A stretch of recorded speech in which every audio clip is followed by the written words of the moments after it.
And welcome everybody to another webinar Wednesday on why you need e-learning in 2020. We don't use that term lightly, the word need. The truth of the matter is that given where education is today, in almost every case, there's a need for some version of e-learning. And that is what we're going to be discussing with all of you this afternoon. So thank you so much for being here. When we get on to this topic of distance learning, I want to begin with a little bit of humor. If we think back to last spring when we were moving our learning to distance learning, and we were disrupting families and disrupting education and disrupting all kinds of things as we went through March and April of this year. I tripped over this 21 hilarious tweets by parents who had been broken by homeschooling. Now, I'm not going to cover all 21 of them with you this afternoon, but I want you to consider at least a few of these as we begin our discussion. How about this one? Day 3 of quarantine and distance learning from home. 6-year-old writes biography titled, "Why I Hate My Family." Or this one, I just reinstituted nap time into our homeschool routine. For myself, I have no idea what the kids do while I sleep. Then I saw this one, homeschooling update day 9. Today we did math. If you have 3 kids and they are awake roughly 13 hours in the day and you're trying to work from home, how many times will you hear the word snack? Then there was this one, let's talk about distance learning. Is wine or tequila more appropriate for lunch break? And then we had another version, similarly inspired.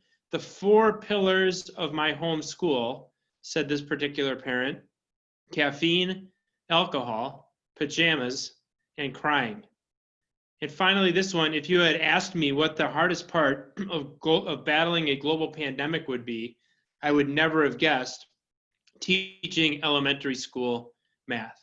But certainly as we move to a distance learning environment, parents all over the United States were faced with numerous challenges in terms of how they were able to administer learning or at least facilitate learning in a distance learning environment for their children. And we are going to touch on that today. We're talking about the 3 reasons we believe that educators today absolutely need e-learning. The first one is a flipped classroom model, and we will be talking about that. The second one is the value of an e-learning platform, yes, for in-person instruction. And finally, as an insurance policy. And we'll talk with you about exactly what we mean by that as well. But first, the topic of a flipped classroom. Earlier this year, we did a survey, it was over the summer, of how much content would be taught online by our educators, both before and after COVID. Pre-COVID in the K-12 world, less than half of the content taught online, 65% of our K-12 districts said that they would be teaching less than half of their content online. Post-COVID, believe it or not, 50% said half, and 31% said more than half, meaning 81% of our K-12 districts were teaching at least half of their post-COVID content online beginning this fall. How much content is taught online in the community colleges? Well, pre-COVID, not surprisingly, 78% of respondents to that survey said less than half of their content was taught online. Post-COVID, 37% said about half, 41% said about half. 78% said at least half of the content would be taught online post-COVID. And when it came to our universities, we saw similar trends. Pre-COVID, less than 80% of our respondents said less than half of the content would be taught online. Post-COVID, it was exactly the opposite. 40% said more than half, 50% said about half, 90% of our university respondents said at least half of their content would be taught online post-COVID. The truth of the matter is we are moving more and more toward an environment where instruction will be developed and delivered using technology. And so as we start to think about how we're going to be delivering instruction, how we are already delivering instruction, e-learning and simulation becomes more and more important. As we have students learning through all 7 elements of distance learning, perhaps you attended our webinar earlier this year on the 7 elements of distance learning. It's not just about a lecture over Zoom, although that can be an important part of instruction, but how are we doing one-to-many instruction, where an individual instructor or teacher is demonstrating a skill or a process to many students? or one-to-one, where a student and a teacher are interacting one-on-one on a Zoom platform, performing a skill. How are we using virtual skills? How are we using portable training? And yes, how are we using e-learning in that environment? So as we move more and more to a flipped classroom environment, as our instructors and our teachers are delivering more and more instruction using technology, and then saving that really, really important classroom and lab time for getting as many hands on equipment and on interactive skills as possible, e-learning becomes a very, very important element of that whole approach. Not too long ago, I was joined by Kevin Barnes, who's an instructor at Kellogg Community College in Battle Creek, Michigan. And Kevin talked extensively about how all of his instruction is developed and delivered in a flipped classroom model, with his students learning outside of the school and then coming to school to perform their hands-on skills and to perform their hands-on capstone projects, doing that part of their learning at school, and the rest of it is in a flipped classroom model. I can tell you that what we're hearing more and more from our technical and community colleges is that they expect the average age of their students to rise, given the fact that we have more and more dislocated workers now as a result of the disruption in our economy. They expect to have more adult learners and maybe a smaller percentage of their overall student body coming directly from high school. What does that mean? It means adults who have other things going on in their lives. They have hobbies, they have responsibilities, maybe they have families that they need to take care of. And so it becomes more and more difficult for them to be on campus during a prescribed period of time. E-learning is the perfect solution, where a mature adult who has the ability to discipline their time can take the time to use an e-learning platform, learn their skills, learn their theory, and then perform those skills at the school in a socially distanced classroom where we don't have the congestion in the classroom or the lab that we might have had pre-COVID. So we feel that a huge part of education, a huge part of instruction going forward will be the flipped classroom and the e-learning that is so very important when it comes to flipped classroom education. The next item is in-person instruction. So let me start with this beautiful, beautiful sunrise this morning. I mentioned to Melissa when I got to the office, I actually saw two people as I was driving here who parked their cars on the road and turned around and took a picture of the sunrise. That is a photograph that you see there that I took this morning as the sun came up over our campus here in Mequon, Wisconsin. Absolutely beautiful picture of the American flag with the sun rising behind it. I love a good sunrise. In fact, I even wrote a magazine column not too long ago, and it goes like this. It was one of the most amazing sunrises I have ever seen. A mosaic of orange, crimson, and dark yellow, spread wide, tinting the indigo water below while silhouetting several of Lake Superior's famed Apostle Islands. I had slept quite well the night before, thanks to a quiet hotel and a great dinner, preceded by a 60-minute run along the tree-lined bluffs that doubled as the shoreline. As I stepped outside the door to my room that morning and took in the amazing scene, I thought to myself, isn't business travel awesome? This was back in the days when we were doing quite a bit more business travel, and I authored this column about 2 years ago, a little more than 2 years ago, about how we take business travel and turn it into an adventure. When I wrote that column, the inspiration for that column was a visit to northern Wisconsin. I was actually in Ashland, Wisconsin, and I drove the next morning over to Wisconsin Indian Head Technical College in Superior, Wisconsin. And I met with a gentleman by the name of Steve Miller, not the musician Steve Miller, but the instructor Steve Miller. Steve was instructing at Wisconsin Indian Head Technical College. Fantastic instructor. Really, really like Steve. And what he did was he actually used an e-learning platform to deliver instruction in his classroom. So he would have a group of students, and those students would be sitting in the lab, sitting at their desks in the classroom, and on the screen in front of the classroom, Steve would put up an e-learning platform. And he would walk his students through demonstration after demonstration, walk them through the theory. And I asked him this one time, because a lot of times we hear from our instructors that I don't want to use e-learning, I have my own curriculum. I teach it my way. Our employers here are different than they are anywhere else. We need to make sure that we are responding to the specific needs of those employers. And I said to Steve, I said, we hear this all the time. Tell me a little bit about how you're able to use an e-learning platform and still create a unique experience for your students. And he said, here's the thing.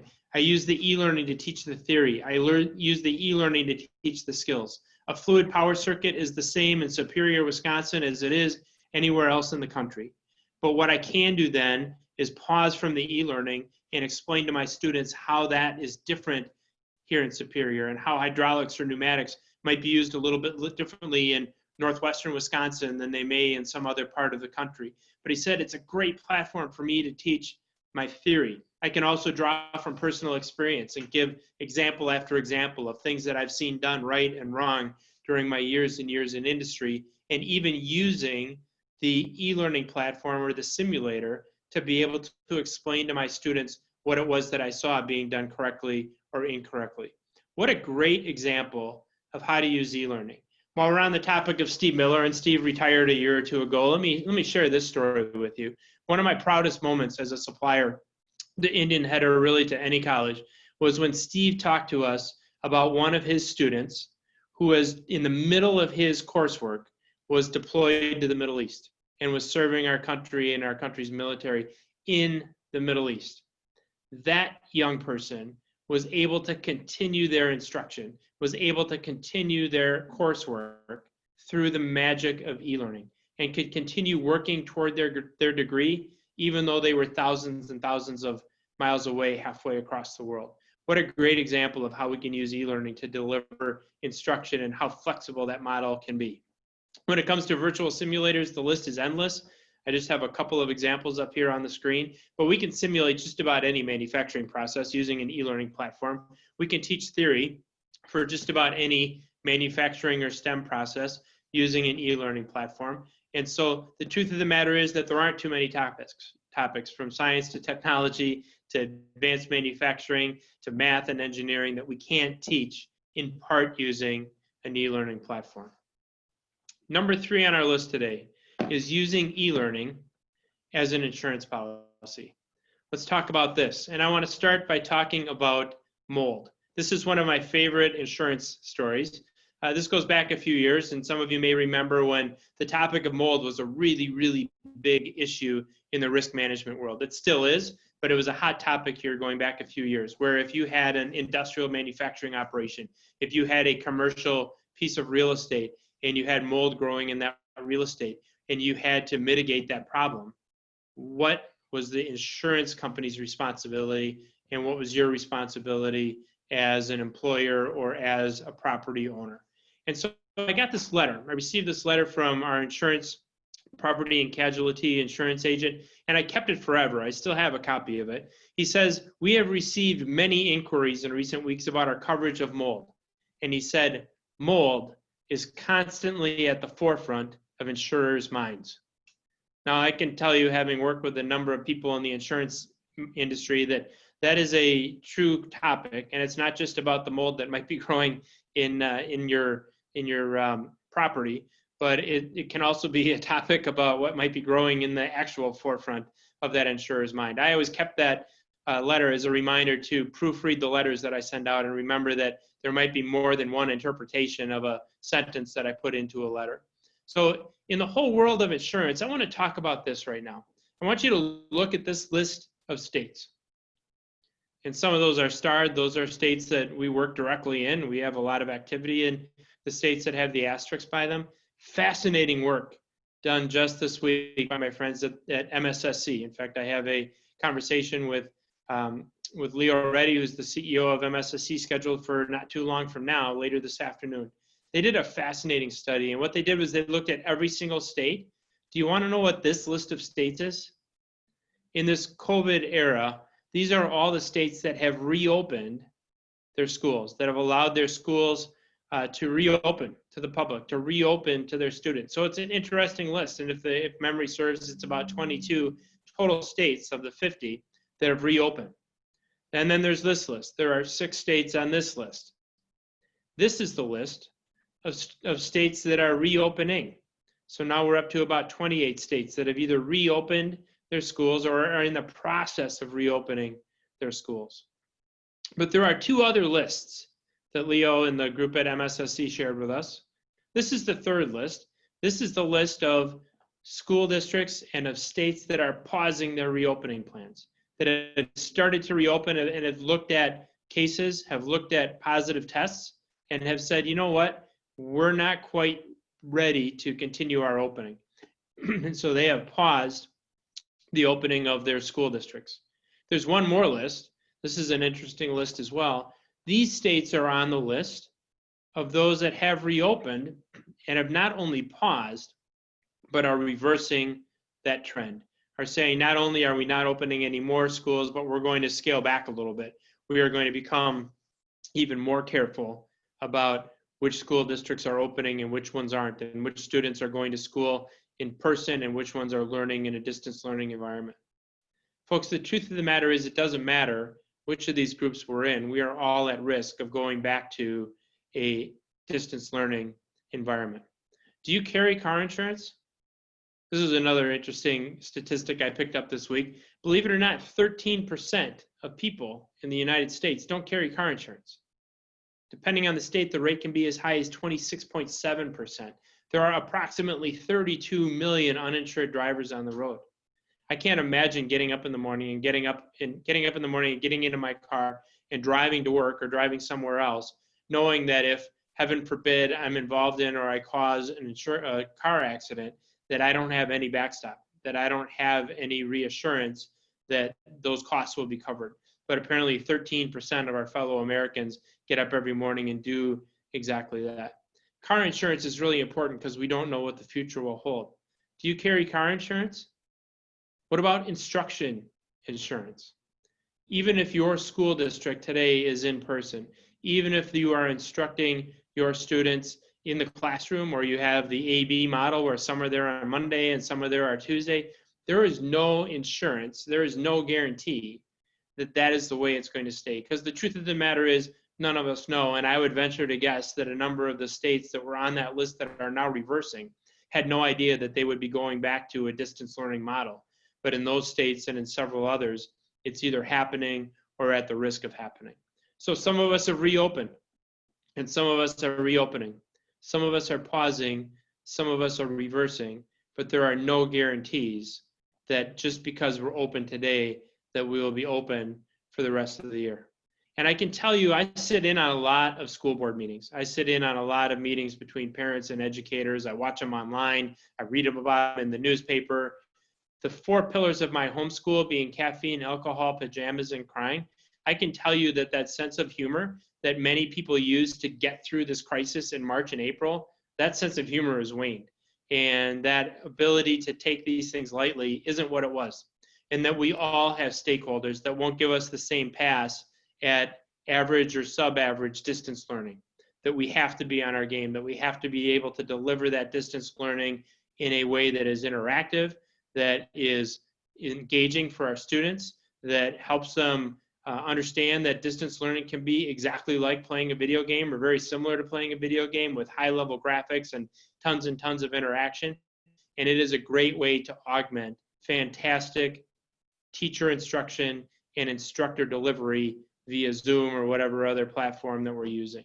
So that sense of humor is going to go away. I can tell you that the stakeholders in education are becoming more and more demanding, and the expectation that we deliver fantastic instruction and quality instruction in spite of the fact that we're not in the classroom, that is going to be something that will be with us for good.